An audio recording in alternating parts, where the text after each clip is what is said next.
আৰম্ভণিতেই দিব বিচাৰিছো নিবনুৱা যুৱক যুৱতীসকলৰ বাবে অতিকৈ ভাল খবৰ। প্ৰতিমাহে 2 লাখ টকালৈকে উপাৰ্জন কৰিব পাৰিব আৰু চৰকাৰেও সহায় কৰিব। হয়, আজি আমি আপোনাক এটা মহান ব্যৱসায়িক ধাৰণাৰ বিষয়ে ক'বলৈ বিচাৰিছো। আপুনি বছৰি মাত্ৰ 25,000 টকা খৰচ কৰি প্ৰতিমাহে 2 লাখ টকালৈকে উপাৰ্জন কৰিব পাৰিব। আজি আমি আপোনাক এটা মহান ব্যৱসায়িক ধাৰণাৰ বিষয়ে ক'বলৈ বিচাৰিছো। আপুনি বছৰি মাত্ৰ 25,000 টকা খৰচ কৰি গড়ে 1.75 লাখ টকা উপাৰ্জন কৰিব পাৰে। আমি মাছৰ খেতিৰ ব্যৱসায়ৰ বিষয়ে কথা কৈ আছো। কওঁতে বৰ্তমান কৃষকসকলে পাচলিৰ উপৰিও মীন পালনৰ প্ৰতি মনোযোগ দি আছে। চৰকাৰেও মীন পালনৰ ব্যৱসায়ৰ উৎসাহ দি আছে। শেহতীয়াকৈ মাছ খেতিয়কসকলক উৎসাহিত কৰিবলৈ ছত্তীশগড় চৰকাৰে ইয়াক কৃষিৰ মৰ্যাদা প্ৰদান কৰিছে।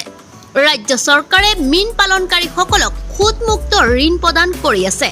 একে সময়তে মাছমৰীয়াসকলৰ বাবে ৰাজসাহায্য আৰু বীমা আঁচনিও চৰকাৰৰ ফালৰ পৰা লাভ কৰিব।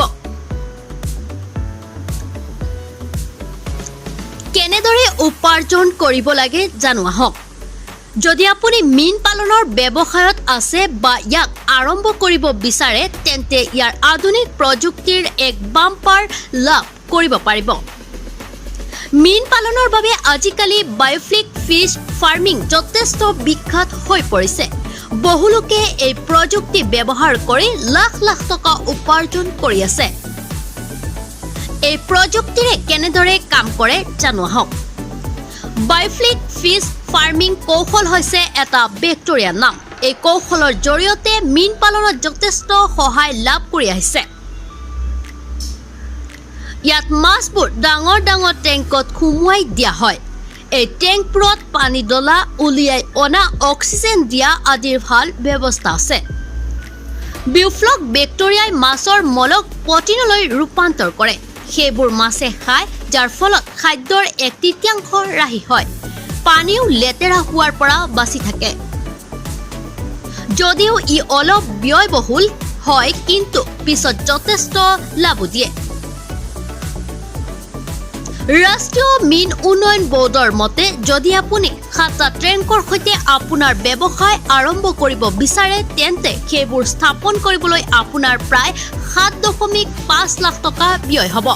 অৱশ্যে আপুনি পুখুৰীত মাছ পালন কৰিও বহু টকা উপাৰ্জন কৰিব পাৰে। 2 লাখ টকাতকৈ অধিক হ'ব উপাৰ্জন।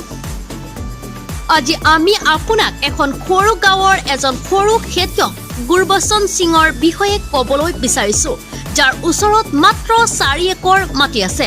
তেওঁ ইয়াক বিকশিত কৰি 2 একৰ মাটিত মীন পালন আৰম্ভ কৰিছে। তেওঁ প্ৰথমে পুখুৰীত মাছ ধৰি ব্যৱসায় আৰম্ভ কৰিছিল।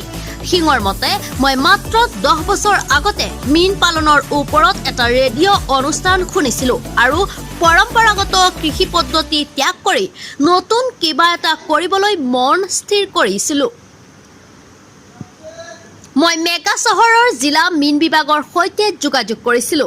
মীন পালন কৰ্তৃপক্ষই মোক মীন পালনৰ ওপৰত 5 দিনৰ প্ৰশিক্ষণ দিছিল।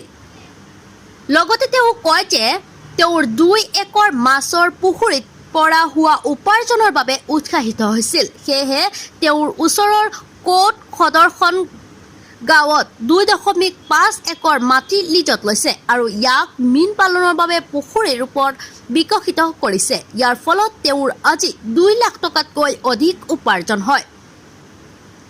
মীন পালনৰ উৎসাহ দিয়াৰ বাবে কেন্দ্ৰীয় চৰকাৰে কেইবাটাও সুবিধা প্ৰদান কৰে। সেয়েহে আপুনি যিখন ৰাজ্যত এই কাম কৰিব বিচাৰে তাত থকা মীন পালন সম্পৰ্কীয় কাৰ্যালয়ত অনুসন্ধান কৰিব পাৰে।